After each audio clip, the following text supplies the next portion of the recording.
할렐루야, 할렐루야. 6월 12일 수요 새벽 예배 주님의 전달 오신 모든 성도님들을 예수님 이름으로 환영하고 또 축복합니다. 저희들이 신앙의 여정을 걸어가면서 하나님께서 주시는 그 말씀을 우리가 깨닫고 성령님의 인도하심에 따라 항상 순종하며 저희들이 살아가는 저희 모두가 되길 소망합니다. 우리 시간 함께 성령님의 그 임재하심을 우리 간절히 사모하는 마음으로 함께 찬송하며 나아갑시다.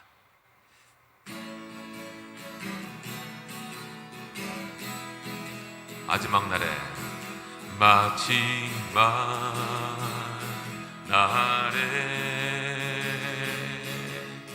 내가 나의 영으로 모든 백성에게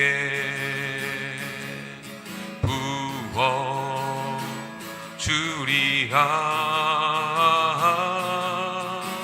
자녀들은 예언할 것이요 청년들은 환상을 보고 아비들은 꿈을 꾸리라. 주의 영이 임하며 자녀들은 예언할 것이요 청년들은 환상을 보고 아비들은 꿈을 꾸리라. 주의 영이 임하며 성령이여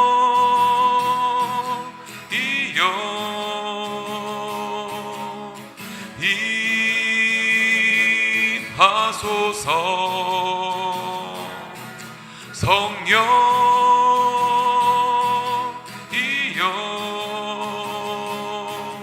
우리에게 임하소서. 마지막 날에 내가 나의 영으로 모든 백성에게 부어 주리라. 자녀들은 예언할 것이요 청년들은 환상을 보고 아비들은 꿈을 꾸리라. 주의 영이 임하며 자녀들은 예언할 것이요 청년들은 환상을 보고 아비들은 꿈을 꾸리라. 주의 영이 임하며 성령이여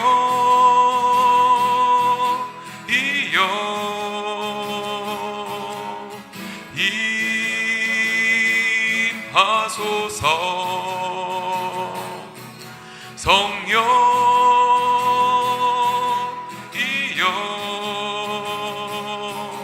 우리에게 임하소서. 성령이여 임하소서. 성령이여 이 시간 임하소서. 임하소서. 성령이여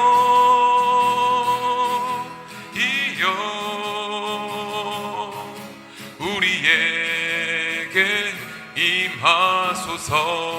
우리에게 임하소서. 우리에게 임하소서. 이 시간 우리에게 임하소서. 우리에게 임하소서.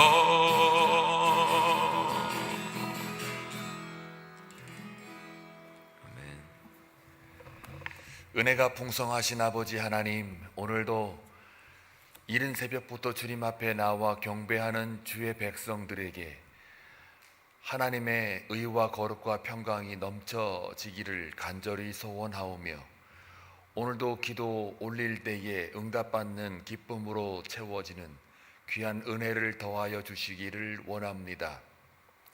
한빛장로교회를 이 땅에 세우셨사오니 하나님의 뜻이 분명히 있는 줄로 믿습니다. 그 믿음을 가지고 우리의 믿음에 따라 성령의 이끄심에 따라 하나님의 나라를 구하는 데에 동참할 수 있도록 끝까지 주님의 교회를 주님께서 삼아주시고 교회 공동체로서 믿음의 제물을 날마다 드리는 신령한 것들로 채워지는 교회가 되기를 간절히 소원합니다. 하나님과 세상 사이 다리를 잘 놓아서 모든 영혼들을 주께로 인도할 수 있는 쓰임받는 교회가 되게 하여 주옵소서. 비전 153이 단순히 인간의 욕망이 아니라 교회 사이즈가 커져가는 것이 아니라 온전히 하나님의 영광을 위하여서만 쓰임 받을 수 있도록 하나님께서 우리의 마음과 영혼을 감찰하여 주옵소서. 또한 이 본 교회를 통하여서 함께 예배하는 모든 영혼들이 하나님 앞에 회개하며 말씀이 들리며 성령의 충만함으로 성령의 9가지의 열매를 맺어갈 수 있는 귀한 은혜를 더하여 주옵소서. 지금도 병약하여 누워있는 아파하는 성도들이 있습니다. 불쌍히 여기시고 또한 각 가정의 사역에 기도하는 제목들이 쌓여갈 때마다 근심 염려 쌓이는 것이 아니라 그 속에서 하나님의 뜻이 무엇인지를 분별하며 하나님께 더 깊이 기도로 나아가는 사랑하는 모든 성도들이 되게 하여 주옵소서. 그리하여 하나님을 더 깊이 만나고 죄가 더 깊어지면 깊어질수록 깨달음이 깊어지고 깨달음이 깊어짐으로써 하나님의 은혜가 더 깊어지는 놀라운 하나님의 사랑을 경험하게 하여 주옵소서. 오늘도 주의 말씀을 이 부족한 종이 그대로 옮깁니다. 알아들을 수 있는 말로 저들의 귀가 열리며 마음이 열리며 하나님의 계시의 말씀이 고스란히 잘 박힌 모처럼 신비에 박혀 평생 그 말씀이 저들의 빛과 또 등이 될 수 있도록 인도하여 주옵소서. 다시 한번 감사와 존귀와 찬송 올려드리옵고 예수님의 이름으로 기도하옵나이다. 아멘. 하나님 말씀 보겠습니다. 고린도 전서 14장 13절에서 25절입니다. 함께 교독할 때에 하나님의 음성을 들을 수 있기를 바랍니다. 그러므로 방언을 말하는 자는 통역하기를 기도할지니 내가 만일 방언으로 기도하면 나의 영이 기도하거니와 나의 마음은 열매를 맺지 못하리라. 그러면 어떻게 할까? 내가 영으로 기도하고 또 마음으로 기도하며 내가 영으로 찬송하고 또 마음으로 찬송하리라. 그렇지 아니하면 내가 영으로 축복할 때에 알지 못하는 처지에 있는 자가 내가 무슨 말을 하는지 알지 못하고 내 감사에 어찌 아멘하리요. 너는 감사를 잘하였으나 그러나 다른 사람은 덕세움을 받지 못하리라. 내가 너희 모든 사람보다 방언을 더 말함으로 하나님께 감사하노라. 그러나 교회에서 네가 남을 가르치기 위하여 깨달은 마음으로 5마디 말을 하는 것이 1만마디 방언으로 말하는 것보다 나으니라. 형제들아, 지혜에는 아이가 되지 말고 악에는 어린아이가 되라. 지혜에는 장성한 사람이 되라. 율법에 기록된 바 주께서 이르시되 내가 다른 방언을 말하는 자와 다른 입술로 이 백성에게 말할지라도 그들이 여전히 듣지 아니하리라 하였으니 그러므로 방언은 믿는 자들을 위하지 아니하고 믿지 아니하는 자들을 위하는 표적이나 예언은 믿지 아니하는 자들을 위하지 않고 믿는 자들을 위함이니라. 그러므로 온 교회가 함께 모여 다 방언으로 말하면 알지 못하는 자들이나 믿지 아니하는 자들이 들어와서 너희를 미쳤다 하지 아니하겠느냐. 그러나 다 예언을 하면 믿지 아니하는 자들이나 알지 못하는 자들이 들어와서 모든 사람에게 책망을 들으며 모든 사람에게 판단을 받고 다 같이 그 마음에 숨은 일들이 드러나게 되므로 엎드려 하나님께 경배하며 하나님이 참으로 너희 가운데 계신다 전파하리라. 아멘. 예, 어제에 이어서 우리가 방언과 예언의 비교를 바울의 설교, 서신을 통해서 우리가 파악했고 해석해 왔었습니다.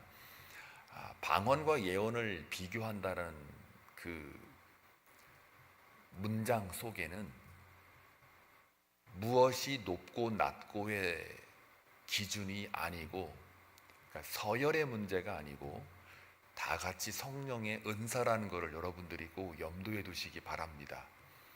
하도 한국교회 옛날에 방언 문제로 부작용이 있어 왔기에 자칫 잘못하면 방언의 은사가 뭐 무슨 잘못된 것처럼 이렇게 오해를 하실 수가 있어요. 그런데 이 방언과 예언을 고린도전서 14장에서 비교를 하는 이유는 서열의 문제가 아니고 그 비교 속에 목적하는 방향이 있습니다. 그건 바로 어제 그 본문의 말씀을 여러분들에게 해드렸듯이 기능적인 면에서 교회에 덕을 세우거나 혹은 그리스도의 몸을 성령 안에서 세우기 위한 것이 목적입니다.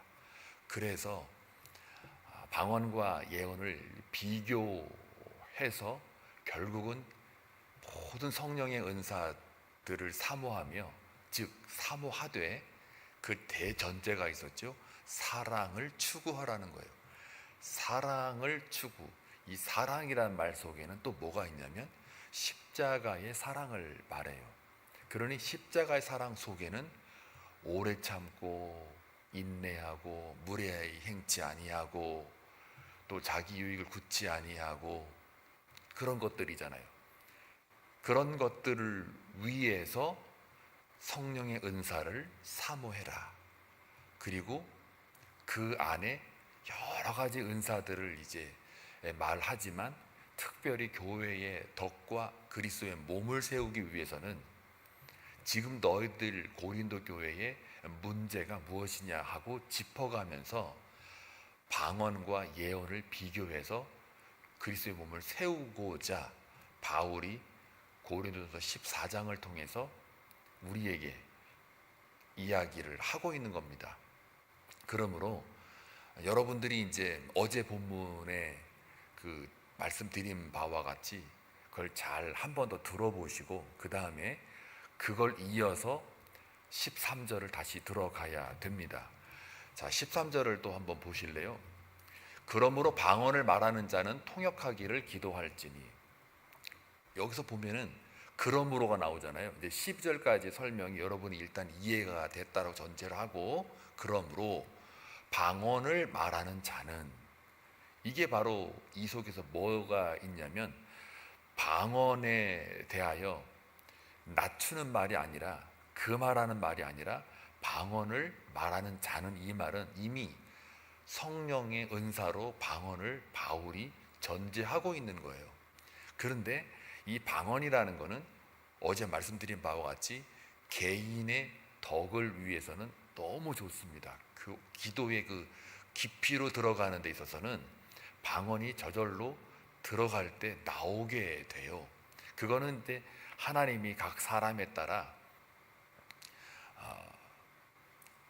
선물로 주시기도 하는데, 내가 말을 하고 싶은 거를 말하는 게 아니고, 방언은 제 경험으로 그래요. 제 경험으로, 혹은 또 다른 많은 사람들의 경험을 종합해 보거나 신학적으로도 이렇게 종합을 해보면, 기도의 깊이를 들어갈 때 뭔가 내가 말을 하는 데 있잖아요. 기도를 하다 보면 사람을 생각하기도 하고 어떤 상황이나 환경을 내가 생각하기도 해요. 또 어떤 문제를 생각하기도 해요. 그런데 그런 것들이 때로는 기도로 깊이 들어갈 때 방해가 될 때가 있어요. 그럴 때는 이 하늘의 언어라 그래가지고 하나님께 대하여 말하는 이것이 내 의지와는 상관없이 그 깊이 들어가는 기도가 나올 때가 있어요. 이거는 모든 방언하는, 바른 방언하는 사람들의 공통된 견해예요. 그러니까, 그런데 이제 문제는 방언을 하게 되면 알아듣는 사람이 없어요. 그렇기 때문에 통역하기를 기도하라라는 말이에요. 바울의 그 방언에 대한 이해와 통변의 은사를 말할 때 내가 깊이 기도로 들어가면 나한테는 개인적으로 영적으로 되게 유익이 돼요. 너무 평온함이 있고 그 기도 가운데 안정감이 있어요. 그런데 그거를 하다 보니 다른 사람들이 이해를 못해요. 아멘 하고 싶어도 안 되는 거예요. 왜? 못 알아들으니까요. 그러니까 방언을 하면서 통변을 하시는 분들이나 이렇게 보면 방언을 이렇게 쭉 말하고 바로 그 다음에 다시 그거를 자기 말로, 알아듣는 말로 다시 해석해서 다시 말할 때가 있어요. 가끔 예를 들면 영어로 막 기도하다가 못 알아듣는 사람이 있으면 다시 바이링구얼 랭귀지로 한국말로 다시 기도하는 거. 그게 저런 방언을 하고 통변으로 이어지는 거거든요. 저런 것들을 하다 보니 통변하면 사람들이 알아들으니까 아멘 할 수 있는 거예요. 자, 그래서 통변을 하게 되면 어떻게 해요?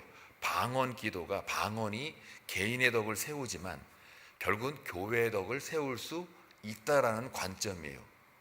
그리고 예언하기를 더 사모해라 라는 그 말도 교회의 덕을 세우는 거죠. 왜? 어제 제가 말씀드렸죠. 예언이 뭐냐면 앞의 일을 미리 내다보고 말하는 게 아니라 하나님을 대신하여 하나님의 뜻을 말하는 거니까 이미 말씀 사역이 예언의 은사란 말이죠. 저같이 이렇게 여기서 말씀을 풀어주는 사람들, 또 여러분들이 말씀의 영을 받아서 말씀에 깊이 묵상함으로 그걸 가지고 여러분이 나눈 그 말씀을 어떤 성경 공부를 통해서라든지 그룹을 통해서 나누어 주는, 그게 다 예언의 은사예요. 특별히 말씀의 은사를 받으신 분들이죠. 그러니까 그것들은 다 어떻게 해요? 깨달음이 있게 되고 그 말씀 속에 회개케 하고 그를 엎드리게 만들고 또 하나님의 영으로 예배하게끔 주께로 나아가게끔 만드는 거예요. 그게 교회의 덕을 세움이에요. 그게 이제 오늘 여러분이 읽었던 25절 말씀이 바로 그 말씀인 거예요. 25절을 한번 더 보시면은요, 그 마음의 숨은 일들이 다 드러나게 되는 거예요. 죄를 깨닫게 한단 말이에요. 그리고 엎드리게 만들어요. 회개하게 만들어요. 그리고 하나님께 경배, 예배하게 만들어요. 그리고 하나님이 참으로 너희 가운데 계신다. 아, 하나님이 나와 함께 하신다. 이거를 선포하게 돼요. 전도하게 된단 말이죠. 이 역할이 예언의 역할, 기능의 역할이란 말이에요. 그러니까 이게 알아듣기 때문에 그래서 교회의 덕을 세우게 되는 거예요. 그런 차원에서 방언과 예언을 바울이 비교하게 되는 거예요. 그러니까 뭐가 옳다 그르다도 아니고 뭐가 사이즈에서 크다 낮다도 아니고 다 기능적인 면에서 덕을 세워가는데 하나는 개인의 덕을 세우고 하나는 교회의 덕을 세운단 말이에요. 근데 개인의 덕에 머물러 있을 방언을 교회의 덕 세우기 위해서라면 어떻게 돼요? 통변의 은사를 사모해라, 통변 받기를 기도하라 라는 말이 오늘 13절의 말씀이에요. 그래서 혹시 여러분들 가운데 방언을 하는 사람들이 있다면 그러면 뭘 더 간구하라고요? 통역하기를 기도할지니 더 이것을 사모하면 교회의 덕을 세우고 그리스도의 몸을 세울 수 있다예요. 바울이 13절의 말씀이 바로 저 말씀이에요. 자, 그러면서 내가 만일 방언으로 기도하면 나의 영이 기도하거니와, 내가 만일 방언으로 기도하면 하나님께 대하여 말하게 되면 나의 영이 하나님께 기도하는 것이다, 그 말이에요. 나의 마음은 근데 열매를 맺지 못한다는 얘기는 내가 방언해놓고도 그 뜻이 내가 통변의 은사가 없으면, 통변을 위해 기도를 안 했으면 어떻게 해요? 내가 말을 해놓고도 나의 마음, 이성적으로는 이게 무슨 말이지? 하고 나도 차도 이해를 못한다는 말이에요. 저게 나의 마음은 열매를 맺지 못하리라, 그 말이에요. 그러니까 방언을 하시고 통역을 하시는 분들은 자기가 방언하는 거를 다 알고 또 말해요. 근데 그것이요, 어제도 제가 잠깐 저희 어머니 예를 들었잖아요. 방언을 놓고 누구를 위해서 기도를, 중보기도를 한단 말이에요. 그러면은 근데 그 내용이 내가 직접적으로 이 사람에게 말했을 경우에 상처를 받거나 혹시 사탄의 영이 틈탈 수 있으니 연약하니까 직선적으로 말을 안 할 때가 있어요. 그러면 그때는 해석을 그 사람에게 안 해줘요. 그냥 방언으로 끝내버릴 때도 있고요. 만약에 이것이 말을 했을 경우, 해석해서 전달해 줬을 경우에 그 사람이 충분히 이건 깨달았고 돌아올 수 있겠구나 라고 하면, 그러면은 바로 통변해서 그대로 알려주기도 해요. 이거는 또 하나의 영분별의 은사가 있어야 이 판단이 또 서게 돼요. 이 은사가요, 저는요 어릴 적부터 매일 아침마다 방언을 듣고서 자랐어요. 통역하는 것도 보고 자랐어요. 집회 가운데서도 그 은사들이 발휘되는 것을 보고 자랐어요. 그래서 저의 신앙의 그 출발은 오히려 신비의 체험이 더 먼저였어요. 그 다음에 학문이 저에게 들어온 거예요. 그리고 난 다음에 지금에서야 이 경건과 학문이 두 개가 균형이 잡힌 것 뿐이에요. 그렇기 때문에 장단점은 다 있어요. 그러나 그 장단점이라고 말하기는 좀 애매한 면이 있어요. 왜냐하면 기능적으로 쓰임새가 다 적용이 다 다르기 때문에 그래요. 이게 강의였으면 제가 더 디테일하게 예를 다 들을 수 있는데, 이게 지금 새벽에 설교라서 시간은 제한되어 있고 이거 본문을 다 설명해 내려니 너무 이게 제가 마음이 조급해요. 그래서 그냥 여기까지만 예를 좀 들고 다시 본문으로 돌아갈게요. 자, 15절 볼게요. 그러면 어떻게 할까? 내가 영으로 기도하고 또 마음으로 기도하며, 이건 뭐예요? 내가 영으로 성령의 은사로 방언으로 내가 기도를 하고 하나님께 기도하는 게, 하나님께 말하는 게 어제 14장 2절 말씀에 방언 하나님께 말하는 것이며 그랬잖아요. 그러니까 내가 하나님께 말하며 또 마음으로 기도한다는 얘기는 그 말한 거를 내가 알아들으며 이런 말이에요. 또 내가 영으로 방언으로 찬송을 하고 또 내가 내 말로 찬송하며 이 말이에요. 그러니까 영적인 성령의 방언의 은사를 체험하며 동시에 내가 통변의 은사를 받아서 내 마음, 내 이성적으로도 이게 무슨 말인지를 알아들으며 기도하며 찬송하리라, 그 말이에요. 그래서 방언은 기도와 찬송과 연관이 있어요. 기도만 연관이 있는 게 아니라 찬송도 연관이 있단 말이에요. 이 두 개가 다 있어요. 그래서 바울은 신앙적인 영적 체험과 이성의 이해를 같이 연합해서 균형 있게 말해요. 바울이요. 바울도 가말리엘 문화에 배웠던 지식인 중에 지식인이에요. 히브리인 중에 히브리인이에요. 그리고 얼마나 짜릿합니까? 예수님 만난 것부터 해가지고 얼마나 극적입니까? 그러니 신비한 체험을 했던 분이에요. 3층전까지의 경험도 있어요. 그러니 엄청난 거죠. 그러니까 이 두 개가 완벽하게 이렇게 균형이 되어 있어요. 그래서 심지어 믿지 않는 자들, 학자들도요, 이 바울 서신을 연구할 때에 굉장히 논리적이고 이성적이라고 바울을 연구하는 사람들이 굉장히 많습니다. 그래서 바울 신학을 파고 연구하고 분석하는 분들이 굉장히 많아요. 왜요? 그만큼 학문적 가치도 있어요. 동시에 또 이 영적 가치도 엄청나요. 그래서 이 바울 한 사람이 이 신약 성경에 27권 중에 12권이 바울이 쓴 거라고 하잖아요. 히브리서까지 치면 12권이고 빼면 11예요. 어찌됐든 간에 이게 엄청 절반은 안 되지만 거의 3분의 1이 넘잖아요. 이 바울 서신이. 이게 성경으로 정경 작업으로 이게 이루어진 거 보면 그만큼 하나님의 메시지로서 강력하다는 거죠. 그걸 우리가 반증할 수가 있어요. 자, 16절. 그렇지 않으면, 그러니까요, 방언과 통변을 두 개가 사용이 되어야 되는데 그렇게 사용되지 않으면이란 말이에요. 그렇지 아니하면 네가 영으로 축복할 때에 하나님의 방언도요, 달라고 하는 기도가 아니고 보통 축복하는 방언이 엄청 많아요. 이거 통변을 해석해 보면 내가 너를 사랑하는데 너는 왜 나를 못 알아듣느냐, 이 말의 그 통변의 그 종합을 해보면요, 굉장히 많아요. 하나님, 나 너무 힘들어요. 나 지금 이거 죽겠어요. 살고 싶은 마음 없어요. 라고 만약에 누가 기도받으러 오잖아요. 그럴 때 방언이 터진단 말이에요. 기도해 주시는 분이. 그러면 그 내용은 내가 너를 얼마나 사랑하는데, 내가 너를 얼마나 인도했는데, 너는 지금 나를 의심하느냐.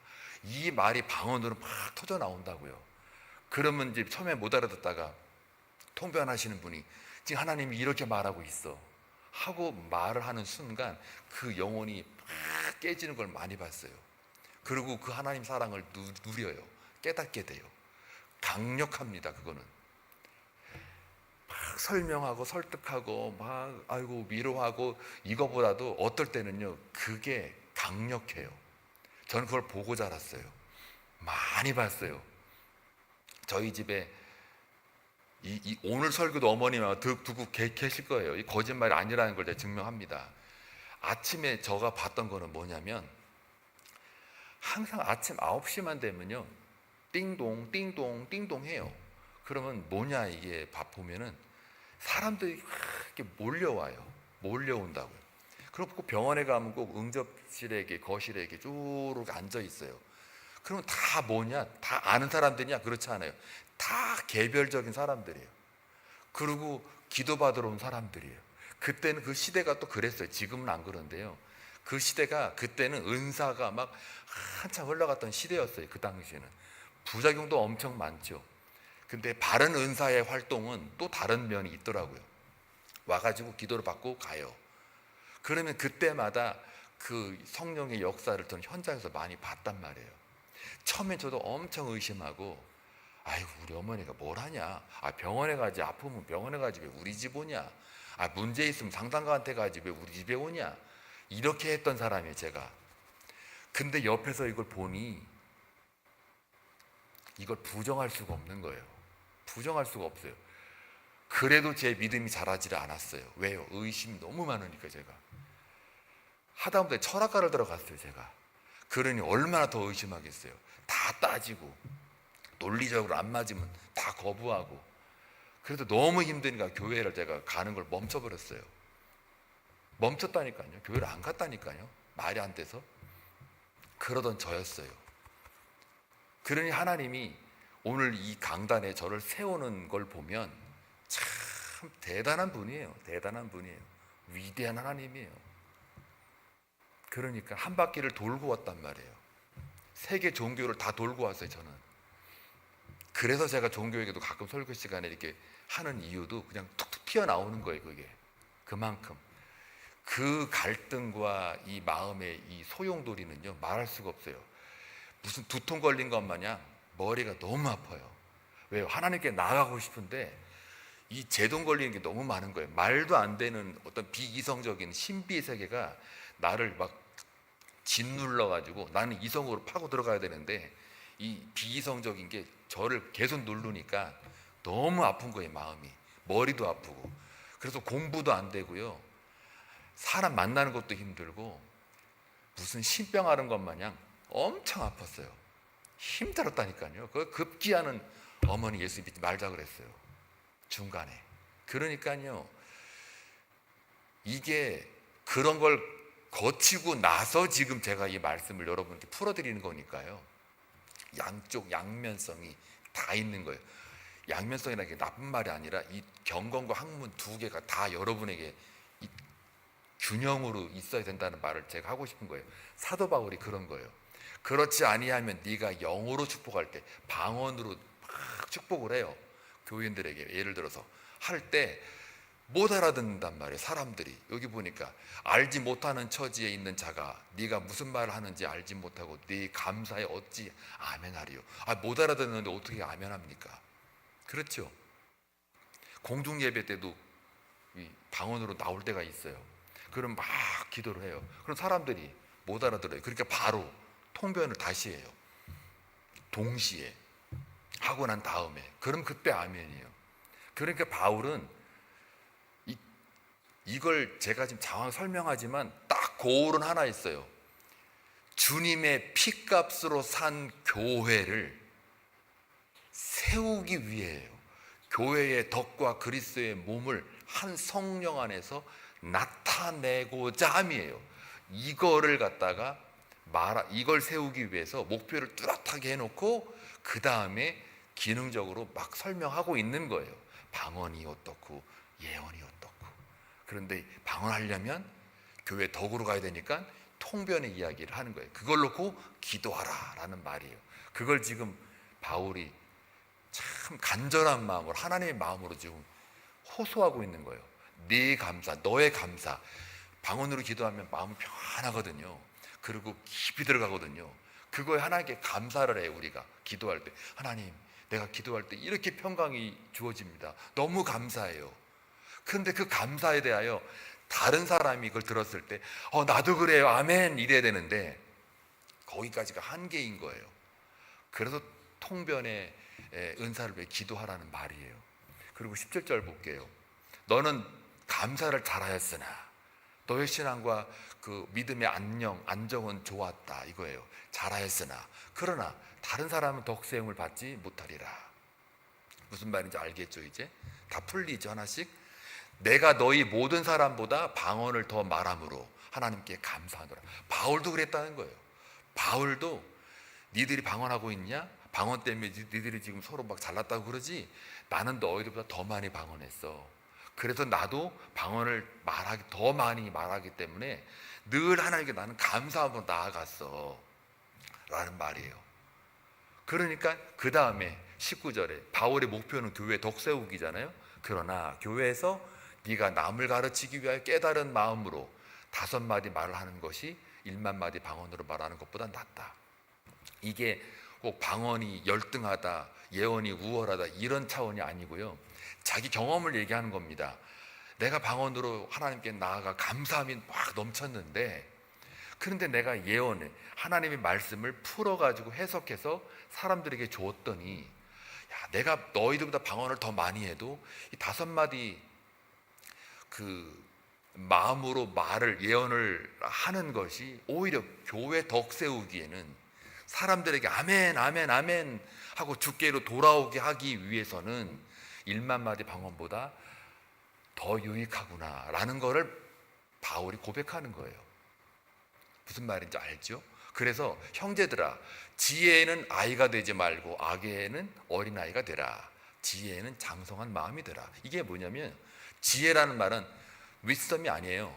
thinking이에요. 생각하는 거예요. 사고력, 이성이에요. 사실은 생각, 말하자면 성숙한 생각이에요. 그러니까 이제 너희들 다 은사 받은 자들이잖아.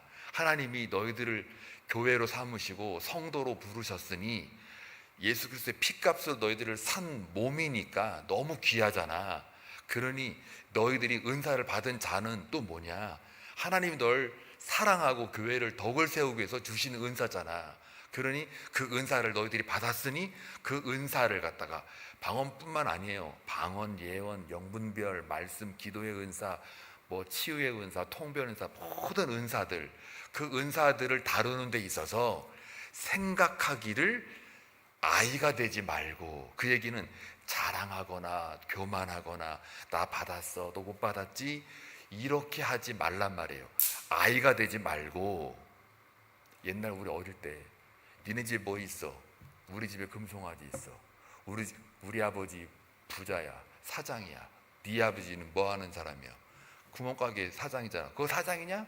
야, 우리 아버지는 그래도 기업이 큰 사장이야. 이렇게 하지 말라.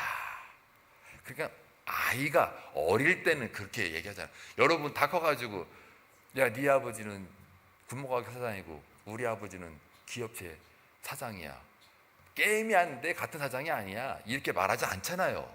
니네 집에 뭐 금덩어리 있어? 없지. 나는 있어. 이거는 어릴 때 하는 얘기예요. 어릴 때 아무것도 모르는, 판단력이 없는 아이들이 하는 그냥 떼쓰기잖아요. 떼쓰기, 생색내기. 그런데 이제 사도 바울이 그러는 거예요. 형제들아, 이 고린도 교회 교인들이요, 너희들은 얼마나 많은 은사를 받았냐. 그러니 생각하기를, 은사에 대해서 생각하기를 아이가 되지 말라. 악에는 어린아이가 되라. 여기서 악은 그런 미성숙한 거에 대해서, 니네 집에 금덩어리 있지? 없지? 우리는 있다. 이런 거에 대해서는 어린아이가 되라. 악에게는. 그리고 지혜에는 장성한 사람이 되라. 그러니 은사에 대해서 너무 집착해가지고 어린아이가 되지 말라는 거예요.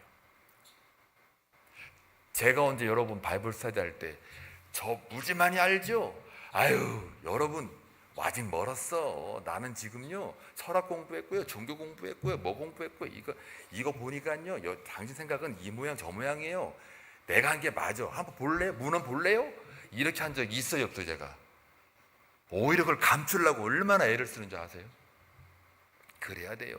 그렇다고 또 이 말하니까 또 내가 또 자랑이 돼버렸네. 이건 아니에요. 이해를 하기 위해서 일부러 제가 설명한 거예요. 그래서 20절이 그 말이에요. 시간이 많이 갔네.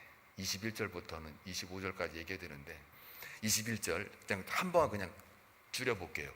율법에 기록된 바 주께서 이르시되 내가 다른 방언을 말하는 자와 다른 입술로 이 백성에게 말할지라도 그들이 여전히 듣지 아니하리라 하였으니, 이어집니다. 그러므로 방언은 믿는 자들을 위하지 아니하고 믿지 아니하는 자들을 위하는 표적이니 예언은 믿지 아니하는 자들을 위하지 않고 믿는 자들을 위함이니라. 이게 뭔 말인지 아마 이해 안 될 겁니다. 저거는 뭐냐면 그냥 뭉탱이로 얘기할게요. 그냥 짧게. 나중에 또 시간이 되면 저거는 좀 더 깊이 들어가야 돼요. 좀 더 길어요. 그런데 시간이 너무 지나갔으니까 조금만 더 하고 마칠게요. 저 율법에 기록된 바 요거는 이사야 28장에 나와 있는 말이에요. 특히 11절 12절 말씀을 인용한 겁니다. 근데 거기 28장은 무슨 내용이냐면 이스라엘이 범죄해가지고 아수르가 쳐들어와요. 그래서 쳐들어온 거를 이사야 선지자가 어떻게 표현하냐면 이방인의 언어를 하는 자들이 이스라엘의 범죄, 하나님에 대한 범죄로 말미암아 그들을 어떻게 해요? 멸망을 시켰다 해요. 그러니까 이 말은 뭐냐면 다른 방언을 말하는 자, 아수르를 가리켜요. 그들이 하나님 백성이 범죄하니까 글로 쳐들어와 가지고 이렇게 심판했다 해요. 제가 주일날 언제 한번 잠깐 설교한 적이 있어요. 방언의 출처가 심판으로부터 왔다고, 범죄로부터 온 방언이 출발이라고 말씀드린 적이 있죠. 그래서 북이스라엘은 그 아수르를 통해서 망하고 남유다는 바벨론을 통해서 망하잖아요. 그거를 방언이라는 말로 이렇게 껴맞춰 보면은 이방의 방언이 이 안으로 들어온 것 자체를 심판으로 표적을 삼아요. 그렇기 때문에 이게 무슨 말이냐면 방언하는, 그러니까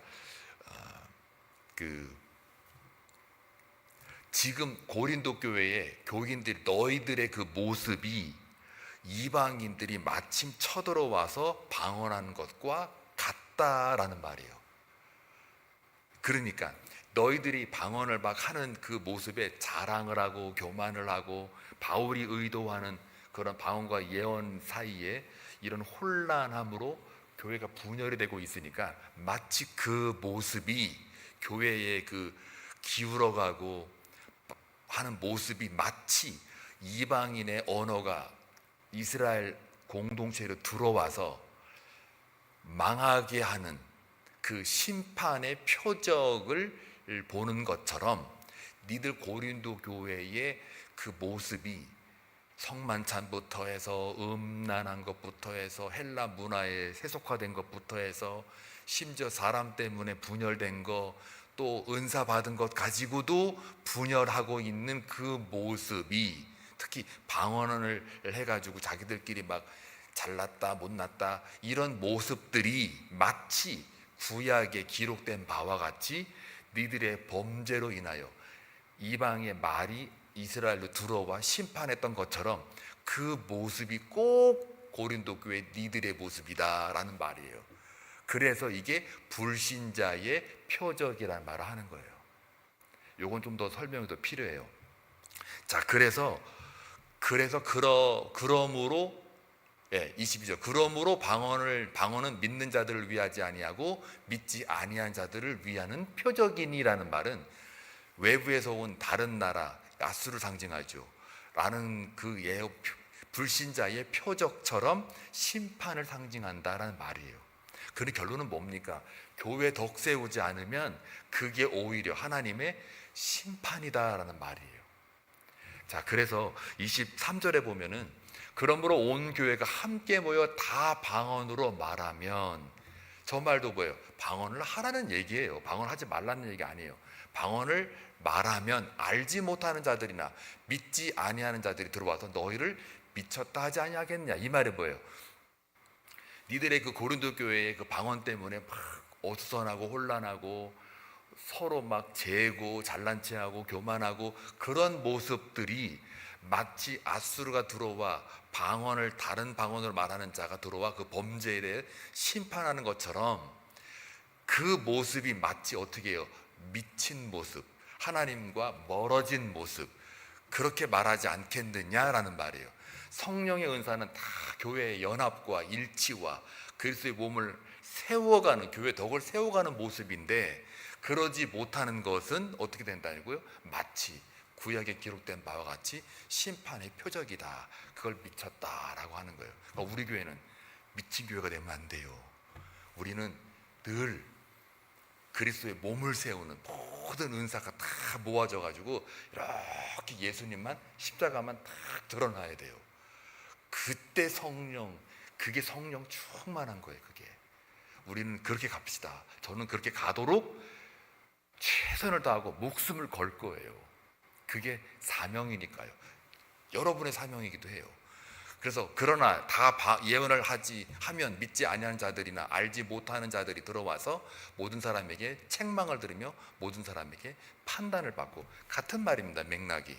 그리고 25절 아까 제가 설명해 드렸죠. 그의 마음은 숨은 일들이, 그러니까 예언 방언의 혼란스러움보다는 차라리 통변을 기도를 해서 알아듣게 해서 교회 덕을 세우게 되면 곧 그것은 어떻게 해요? 예언의 은사의 결과랑 유사하다는 말이에요.